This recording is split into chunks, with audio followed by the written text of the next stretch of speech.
Hello, family and friends. Uh, Welcome. You've made it to this part of your day, and congratulations on getting to this part of your life. Um, it's a gray day out here in Brattleboro today, but it's a really nice day. I took a ride with my oldest on his bike. He was on his bike, I was on mine, and it was the being a gray day. It was just a really great day to ride because the wind and all that stuff. So you didn't get overheated. I didn't get overheated, and the moisture in the air because it's like rain molecules, a mist in the air.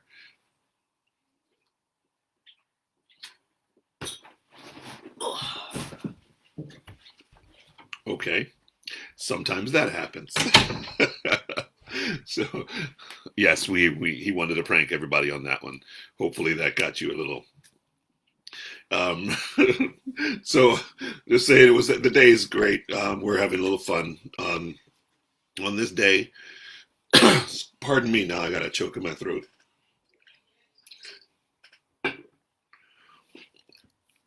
Today, you keep hearing me talk about transformation, about moving forward, about recharging, and what another thing I want to address is as you move forward, especially stepping into a place of innovation, of that where the path isn't set before you. You're not following clear guidelines and directions on how to create anew.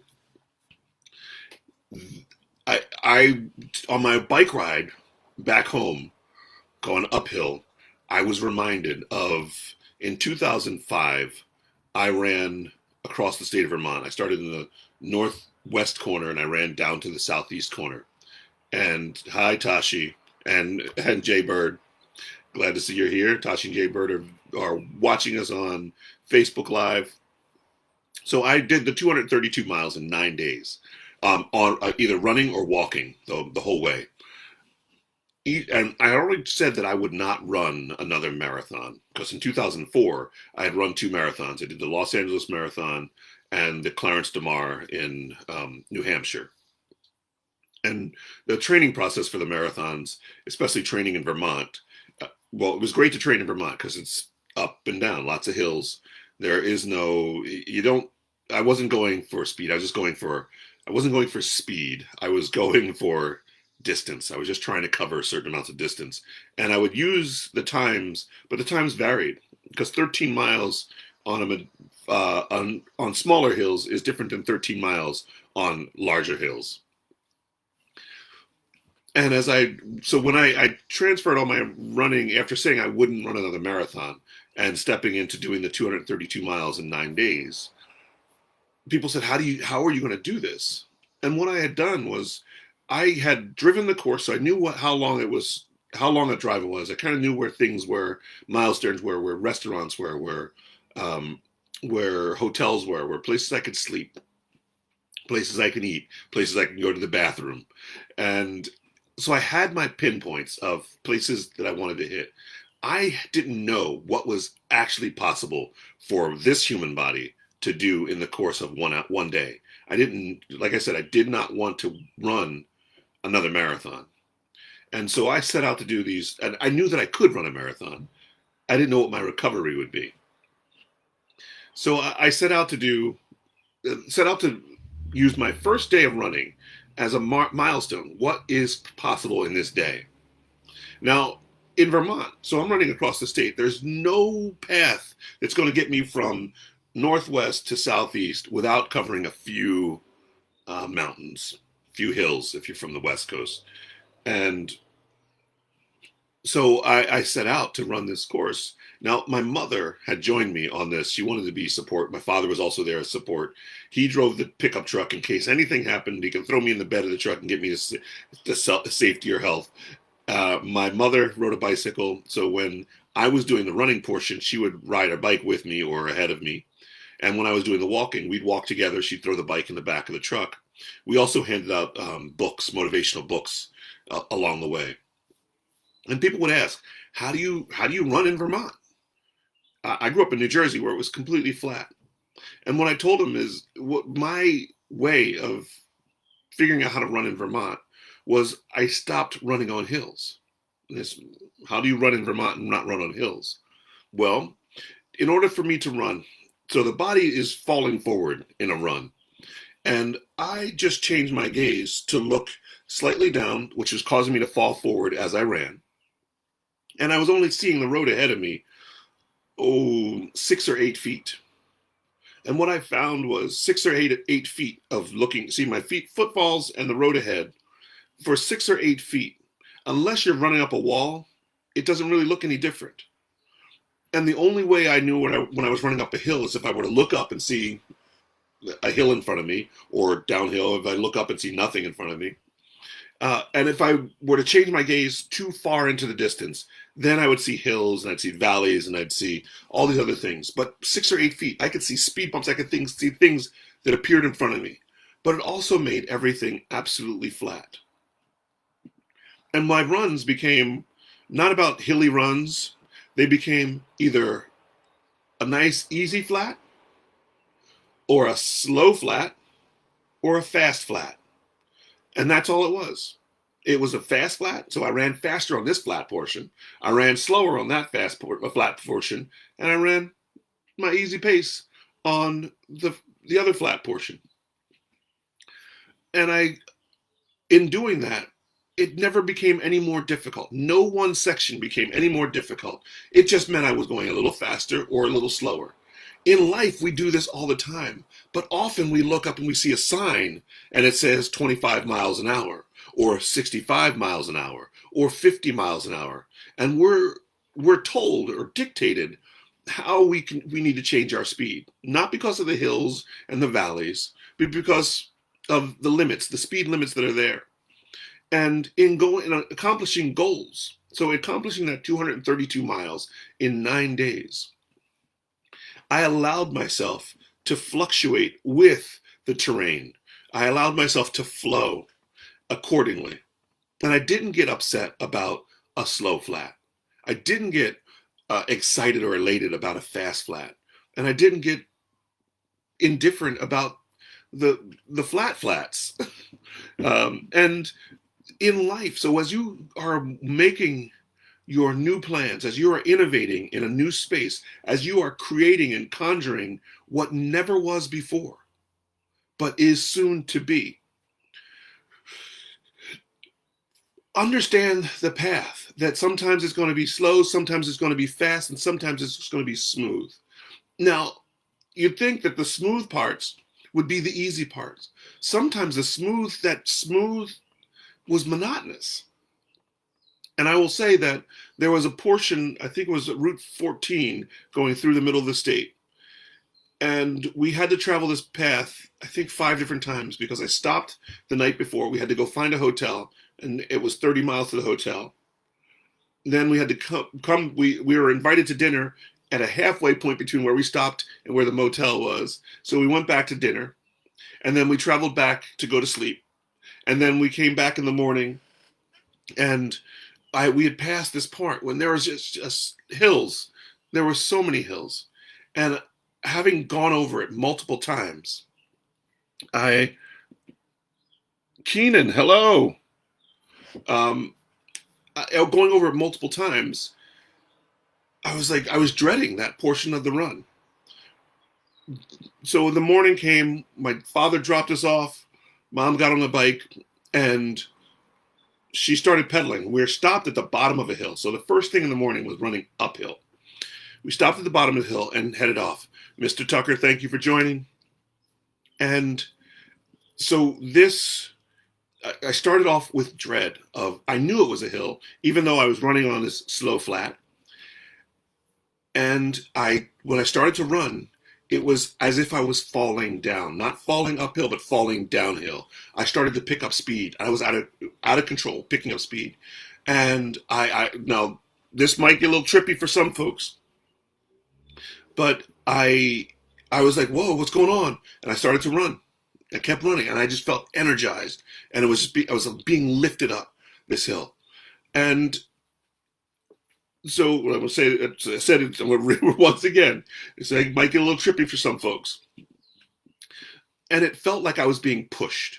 I was actually being shoved forward. And so I said, "Whoa!" And my mother said, "What's going on?"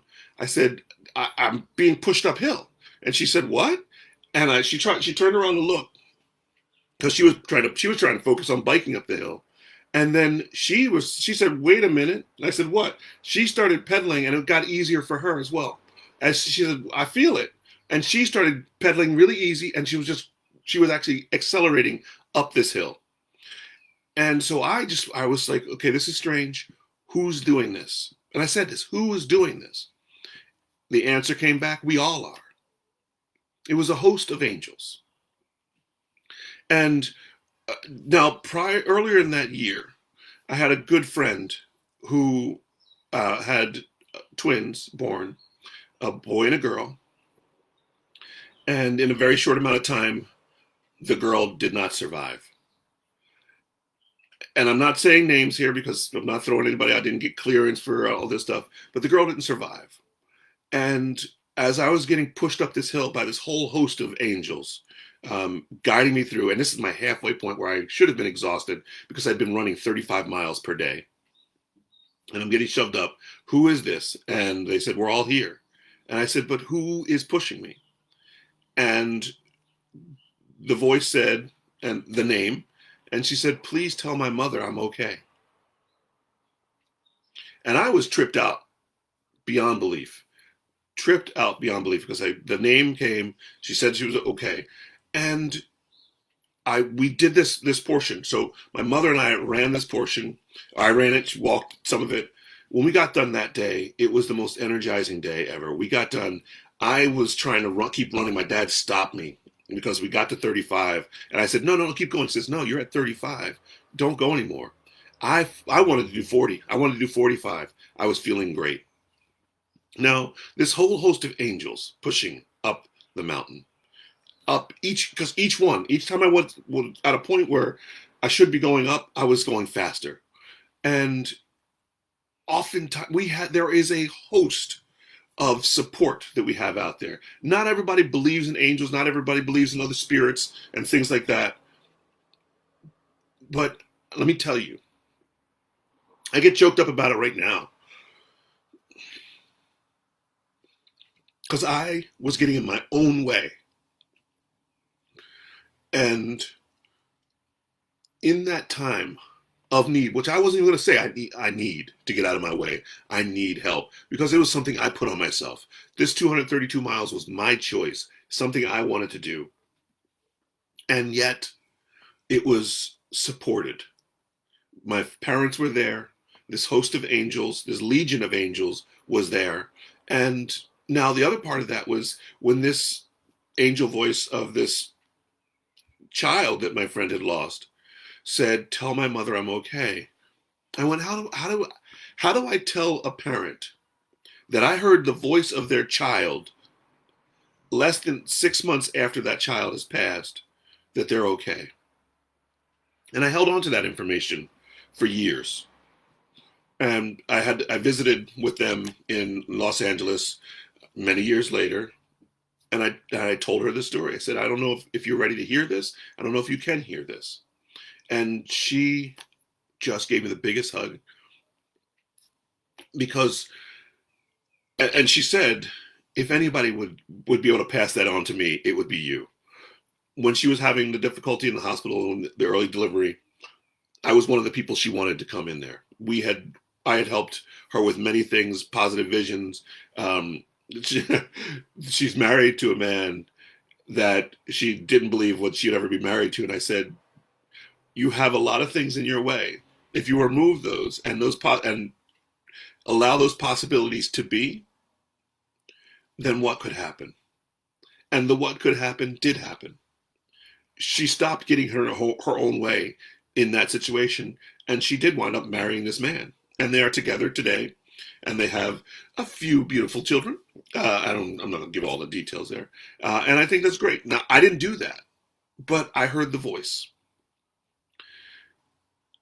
Each of us, when we set out to make and conjure and create this brand new world, this wonderful, healthy, healing space, sometimes we have to listen.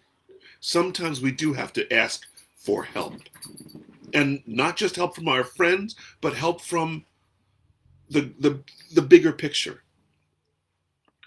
And just like seeing the slow fast flats, the fast flats, and the smooth flats, sometimes it's taking a revisioning, is using different focus to see.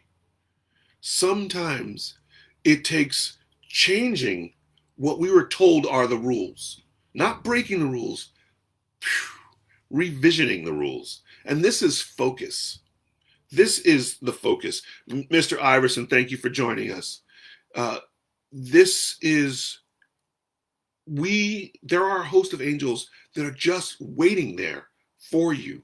Some of them are earthly angels. Some of them are people that are there to support you, and they are from the divine realm, and they're here on earth to support you because maybe you're not ready to understand the spirit world. Allow that to come into your life. Ask for it to come into your life. Allow your focus to change. Allow yourself to release the voices that have told you you can't, because they believed when they spoke it that they couldn't. And instead of holding it on them, they put it on you. Remove the garments of negativity that you've been asked to wear, and focus on that healthy, wholesome, divine goal that you are setting out for. Just like, so my goal was 232 miles, but I didn't bite off a huge chunk every day. Well, I did bite off a huge chunk every day. I didn't bite off the whole thing every day. I had set out to do 26.2, and I was doing 35. A couple of days I did 37, which is crazy. So a marathon a day, more than a marathon a day for 9 days, and I felt fantastic. There was one little complication there, but I felt fantastic for most of that. My body recovery time was the shower and the sleep afterwards, and ready to go again. We are powerful beyond belief. And that was my physical thing. What I really believe is in that physical, in challenging myself physically that way, I was using that as the model where I can now challenge myself mentally. I struggled in school because I was a different way. I was a different learner, and I was not cookie cutter for what public school had to offer. I had to learn how the process to make it through, and I bit it off chunk by chunk until I got through, and continue to learn to this day because of this is what I need to. I feel called to pass on. You don't have to buy a darn thing. And what I'm going to share with you are pathways and processes for you to use as resources. You don't have to take it as this, as you can take parts of it and put it into your way of being, and hone your focus so you're accomplishing your goals, you're exceeding your expectations, and you're making creations that make this world lovable. It's always going to be livable, but making it lovable. All right, I will shape this focus thing, and I'm going to ask for divine intervention as I search through Sacred and A Poem a Day, Volume 1. Oh.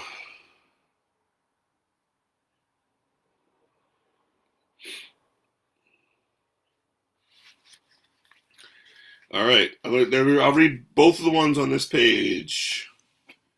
Atoms, aware of only the few proximal neighbors, orbiting, combining to create greatness, we are. Once again on that one. Atoms, aware of only the few proximal neighbors, orbiting, combining to create greatness, we are. Just like I am, we are. When each of the atoms understands that connection, so they're asking for help, and the legion of angels, we are one. And I might even be stepping right into it by saying we are God. God is in and through us, and therefore we are God. We are not the God. We are God. This one, I think I've read this one a few times. It keeps popping up. When I fill my heart with love, beauty surrounds me. And I really want to add to that. When I fill my heart with love, beauty becomes me.